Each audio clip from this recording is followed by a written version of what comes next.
cómo se compensa esa parte. En eso estábamos, ¿listo? Entonces vamos a ver acá que en la parte respiratoria, pues entonces el que va a entrar a compensar va a ser, uy, 3 veces de Dayana García. ¿Cómo es eso? En la parte respiratoria, cuando el problema es respiratorio, el que va a entrar a compensar va a ser el bicarbonato. ¿Sí? Entonces miremos acá.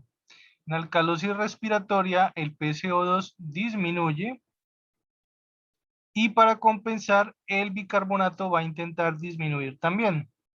¿Ya? Y en la acidosis metabólica, el bicarbonato disminuye, ¿sí? Porque recuerden que cuando el bicarbonato baja, el pH también baja. Entonces, para compensar, el pH2 también va a disminuir. ¿Cómo así? Entonces, ¿todos tres disminuyen? Sí. ¿Por qué? Porque estamos diciendo que cuando miremos acá la tablita, cuando la acidosis es metabólica, el pH baja, claro, porque si no, no sería acidosis. Y esa acidosis es causada por que el bicarbonato se bajó. Entonces, es acidosis metabólica, ¿ya? Como el PC2 está normal, y él es el que va a intentar compensar aquí, todo está abajo. Recuerden que si el PCO2 aumenta, el pH baja. Entonces no puede bajar, ¿cierto? No puede bajar, ¿por qué? Porque si, perdón, no puede subir, ¿por qué? Porque si el pH se me bajaría más. Entonces el PCO2 va a intentar compensar bajándose también, ¿cierto? Porque cuando él baja, el pH sube, ¿ya? Entonces, para intentar subir un poquitico esto, él va a bajar. Entonces, en una acidosis metabólica compensada, él va a intentar bajar. Entonces, por lo tanto, los tres se bajarían. Si ocurre la compensación, ¿ya? Pero entonces, miren lo que nos dice acá. Ninguna compensación puede llegar a sobrecorregir. Si llegara a ocurrir esto, entonces hay dos trastornos a la vez, un trastorno mixto. ¿Ya? Vamos a mirar acá. No sé si esa ya... Vamos a mirar acá. Dice, los gases arteriales de un enfermo, uno encendido, ahí se oye mejor. Entonces dice acá, en un trastorno primario dado, la compensación puede ser predecible y si se sale del rango de lo predicho, hay un trastorno adicional o mixto. Por ejemplo, los gases arteriales de un enfermo demuestran una acidosis metabólica en el que tú esperarías que el PCO2 disminuya, pero muestra un PCO2 más alto de lo esperado. Esto indica que el paciente va a tener acidosis metabólica más acidosis respiratoria. Dice, puede ser el caso de un paciente con EPOC, que generalmente los pacientes con EPOC tienden a la acidosis respiratoria, que entra en estado de shock séptico con falla renal, acidosis metabólica. ¿Listo? Entonces, aquí hay una ecuación que incluso muestra cuál es lo del valor esperado. Ecuación para calcular una PCO2 esperado en una acidosis metabólica. ¿Sí? Entonces, hay una ecuación que dice el PCO2 esperado es igual a 1.5 por el bicarbonato más 8 más o menos 2. Y hay ejemplos de esto, hay ejercicios para esto, pero no voy a entrar a... Bueno, ¿quién enciende el micrófono? Entonces, no voy a entrar de pronto a hacer ejercicios con estas ecuaciones, ¿ya? Esto es si ustedes quieren aprender esta parte, se leen esta parte de la guía, ¿sí? Pero hasta aquí, digamos que vamos a llegar nosotros. Lo de la compensación no voy a entrar más ahí en detalle. Simplemente les voy a decir que que eso existe, ¿sí? Que existe una medida compensatoria y generalmente eso ocurre, ¿ya? Miren, por ejemplo, acá este paciente. Les voy a mostrar solo un ejemplo. Miren, por ejemplo, este paciente. Recuerden los pasos 1, 2 y 3. Paso 1, mirar el pH. Listo. Veo que está en acidosis, ¿cierto? Está en acidosis. Paso 2, miro el bicarbonato. El PCO2, perdón, el paso 2 es este, el PCO2. Miro que está en el rango normal, miren, 35 a 45 lo normal.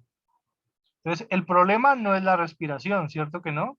El problema va a ser el bicarbonato. Vamos a mirar el bicarbonato, está en 18. Como está en 18, está por debajo del valor normal, ¿cierto? Entonces, esta acidosis es Metabólico.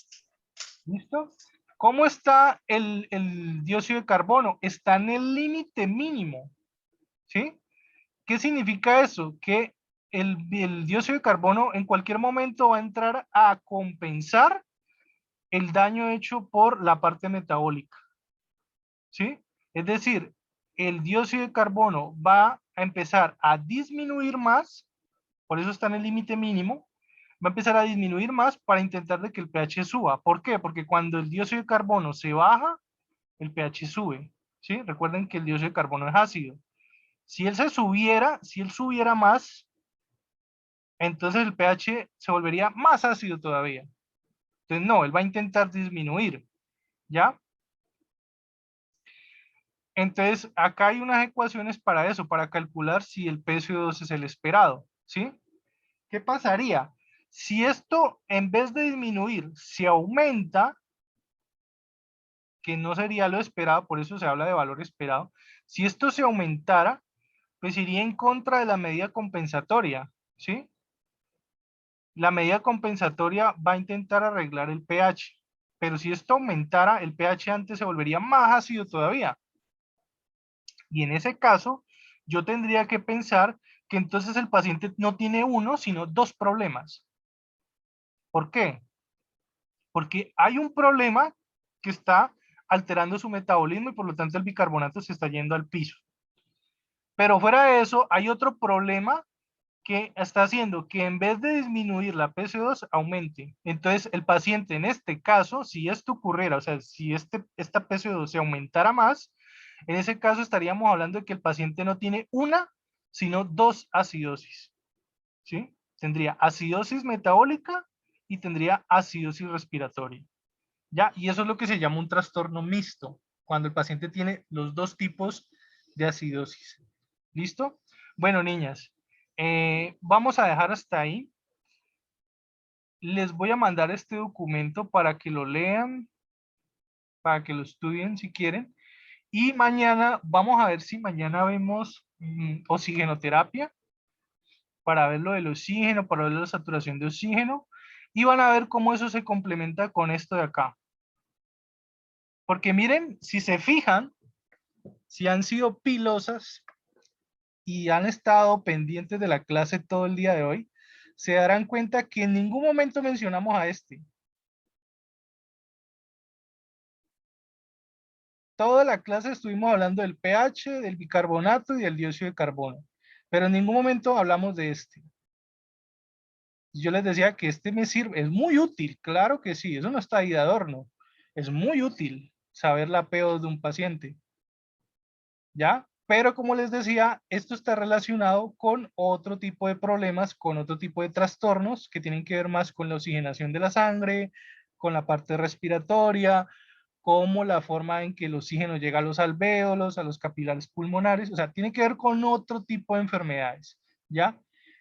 Y entonces por eso hoy no hablamos de este, ¿sí? No estoy diciendo que no sea importante porque realmente en los gases arteriales todo es importante, todos son importantes, el pH, la PO2, el PCO2, el bicarbonato, todos son importantes. Incluso este, la BE, que se llama base exceso, ¿sí? O exceso de base. Entonces, incluso este también es importante, pero de pronto este es más importante cuando yo ya veo una alteración de todo esto, ¿sí? Entonces, por eso no lo hemos mencionado hoy este último, ¿ya? Porque es un tema más complejo, más como de intensivistas, pero bueno, o internistas. Entonces, por ahora vamos a hablar solo de estos. Nos vemos mañana. Mañana hablamos de oxigenoterapia y vamos a ver si por algún ladito miramos lo de la PA2. ¿Vale?